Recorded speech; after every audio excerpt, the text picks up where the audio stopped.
The Vikings open district play with a thrilling comeback win. Hello, everybody. Terry Bennett here on the Lago Vista Football Show, right here on S2S Sports, part of L4 Media, as the Vikings start 13-4 Division II play with an amazing game against Salado. It was 24-12 at one point. The Vikings were trailing into the fourth quarter, and then they stormed back, not only winning, but winning 34-24 and kneeling with the ball at the goal line or around the 15-yard line with a chance to add more points. That's how crazy and how dominant they were in that fourth quarter. More importantly, though, they get the victory. They go to 1-0. And in this district, man, starting out 1-0 is so important when you've got Wimberley and Navarro and Gonzalez, a team who has yet to play their first district game. They will this week against Smithville. Getting that first win, that first step, and then a chance to go to 2-0 this week, huge. As always, we're going to be talking to the head coach of the Vikings, Coach Creighton Phillips, right here on this show. If you have any questions, thoughts for him for next week's show, email them to me, Terry, at s2ssport.com. I also want to thank the Lago Vista Booster Club and remind you that if you would like to watch Lago Vista sports, you can just go to fan.huddle.com. All you have to do is search for Lago Vista Vikings. Now, there's a fee for the broadcast. It's $8 for a single, $15 for a monthly, and $75 for the whole year. And it's a great deal, especially if you watch more than just football. If you watch volleyball, basketball, baseball, softball, they're all on the Huddle streaming service. So, again, just type in Lago Vista Vikings and you will find the broadcast. All right, we're going to take a break. When we come back, it's the head coach of the Vikings, Coach Phillips, right here on the Lago Vista Football Show. Here at L4 Media, we talk high school football, 4A, 3A, and 2A in Texas. We talk East Texas sports. We talk NFL, guy talk, movie and booze. We also talk wrestling and so much more. And you can see it all on our YouTube channel at L4 Media Company. Like and subscribe. Terry Bennett back here on the Lago Vista Football Show, now joined by the head coach of the Vikings, Coach Creighton Phillips. And, Coach, crazy win to start 13-4A Division II play as y'all come back. What were your thoughts on the game from last week? It was exciting. I think definitely people got their money's worth once again. I thought our kids were really well prepared for the game. I thought the coaches did a good job this week of getting them ready for what they needed to do. Had a rough go of just circumstances, one after another, calling back big plays and first downs for us and, maybe getting a penalty that extends their drive. And if it could have gone wrong, it kind of did in the first half. And so we're a little bit off to a slow start and down 10 with 8 minutes to go in the game. Can we finally put together a couple of drives without penalties that kill them? Because we did not overcome any penalties offensively on the night. So if we got penalized, we didn't overcome it. And we finally put 3 of them together there at the end. Defense played well. They held on fourth down. They created a turnover for us. And we were able to score 22 unanswered in the last 8 minutes and pull out the win. Felt good. I know as a coach, you don't like to see what was happening in the first half with everything just seeming to go wrong, but you got to love the resiliency of your team and how y'all bounce back. And not only to come back, but by the end of the game, y'all kind of had passed them and were to the point where y'all were up 2 scores. Right. The kids they're really good about just keep playing. Now, yes, they get upset when things aren't going their way. They're human. Coaches, everybody, we're all human, and we get upset about things that are going. But there was a lot of positive talk on the sideline. There's a lot of positive talk on the field. Let's go, next play, encouraging each other to, just go do, give me your best effort the next time out, right? And so I would try to have a little calming talk with the offense before we started each series, and let's get out there and do what we do. It's working as long as we don't do something to get a penalty or, blow an assignment. Everything else was moving pretty good.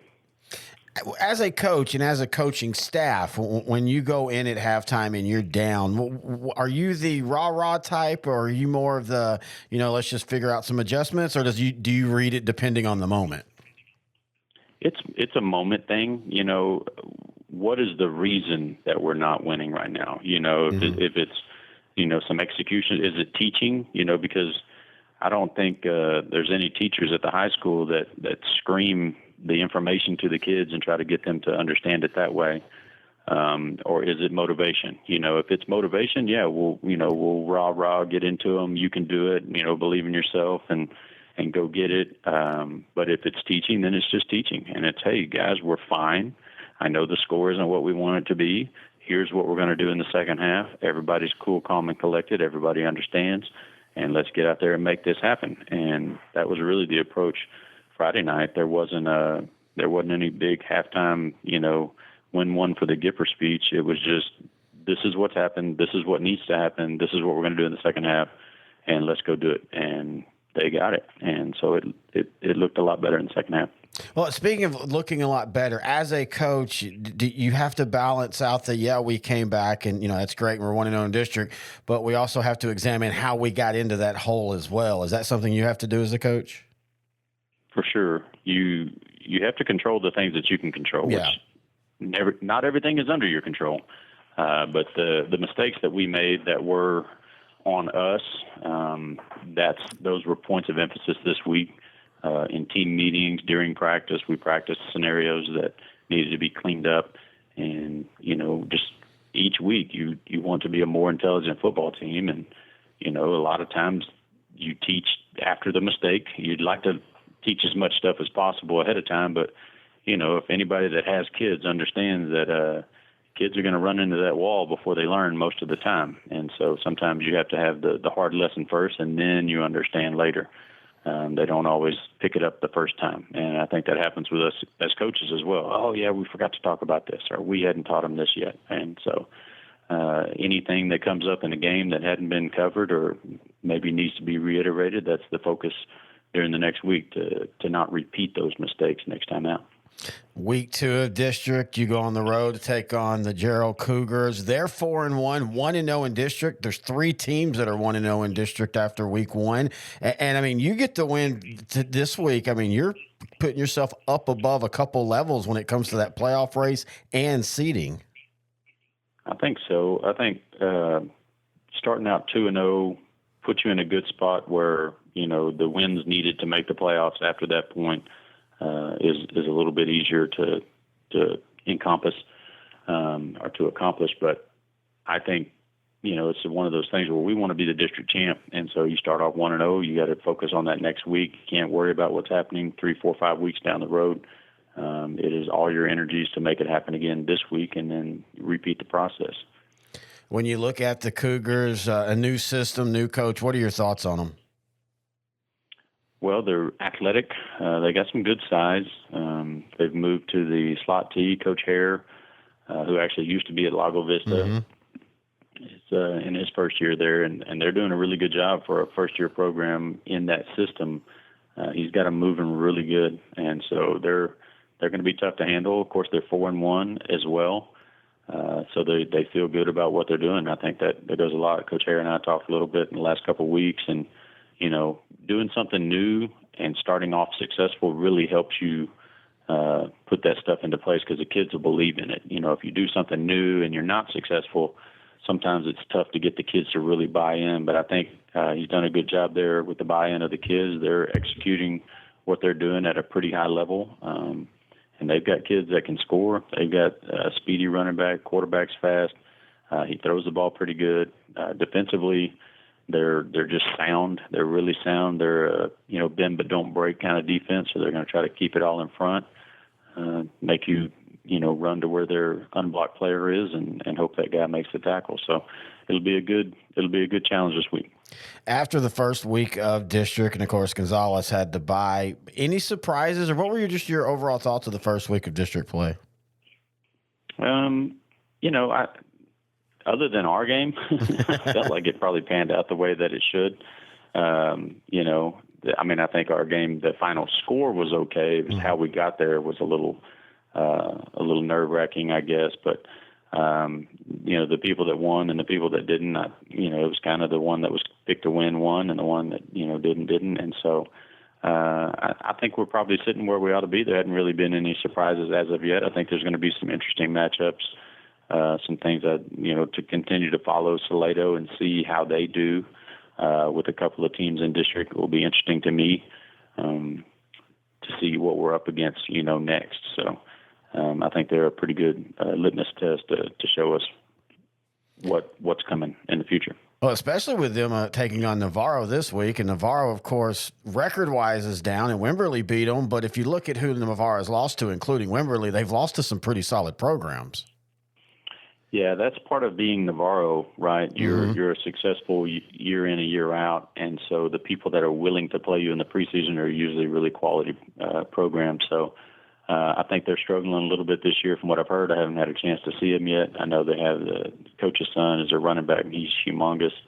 And so in that same slot T offense, he's tough to keep from getting first down. So it'll be interesting to see how Salado handles them. That would be the one game this week that I'd really keep an eye on, just to kind of compare, apples to apples as best you can with us playing Salado. How do they play against Navarro? What does that look like? Geronimo is really playing well this year as well. They've got we've gotten a couple of videos on them, so we've gotten to see them in trades, and they're pretty good. And so they're going to be a really good, solid addition to this district, and I think make the playoff seeding very interesting.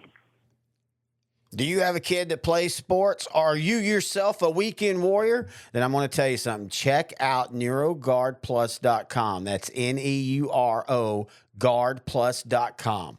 It's a mouthpiece that can not only help with concussions, but can dramatically affect the way you perform. And the mission of NeuroGuard is to, of course, reduce the risk of suffering a concussion when participating in any contact sport, military, anything that you're doing physical that you could take a blow to the head. You might want to put in a NeuroGuard mouth guard. And as I said, it not only helps eliminate concussions, it helps you perform better by simply aligning your jaw properly. And that sounds like such a simple thing, but it is so important because it allows oxygen to get to your brain. And when you get oxygen to the brain, you don't have that fog of sports or that fog of war where you get confused. And if you've ever played football, that's a sport where that can happen. Especially, man, you're in there in the trenches and you take a shot to the side and all of a sudden things are spinning. This mouth guard will help you keep focus by, again, simply keeping oxygen going to your brain 100%. Again, check them out, NeuroGuardPlus.com. And if you play sports, if you have a kid that plays sport, if you do something physical,